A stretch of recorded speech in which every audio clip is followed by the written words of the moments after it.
ভজ গৌরাঙ্গ। আচ্ছা মা, গৌরাঙ্গ কে?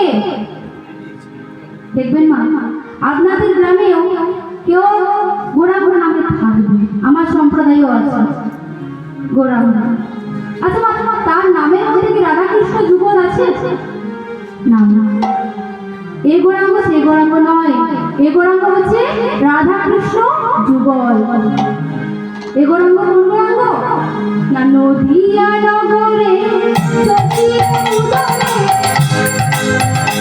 আমার নদিয়া নগরে শশীর উদরে, নদিয়া নগরে শশীর উদরে, নদিয়া নগরে শশীর উদরে,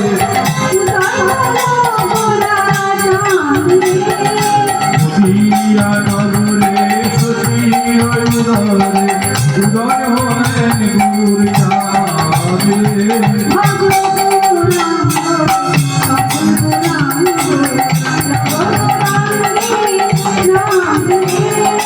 ভজ গৌরাঙ্গ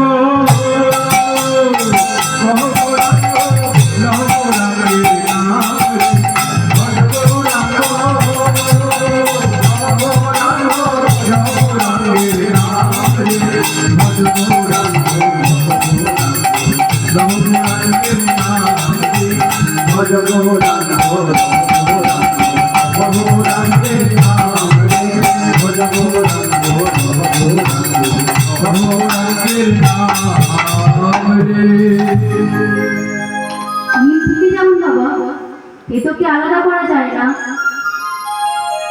চিনি থেকে যেমন মিষ্টিকে আলাদা করা যায় না, ঠিক তেমনই বাবা নাম থেকে ভগবানকে কোনোদিন আলাদা করা যায় না।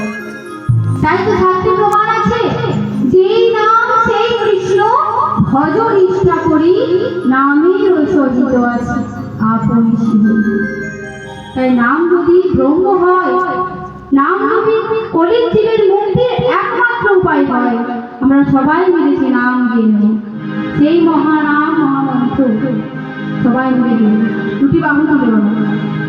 হরে কৃষ্ণ হরে কৃষ্ণ কৃষ্ণ কৃষ্ণ হরে হরে, হরে রাম হরে রাম, রাম রাম হরে হরে। হরে কৃষ্ণ কৃষ্ণ কৃষ্ণ হরে হরে, হরে রাম রাম রাম হরে হরে।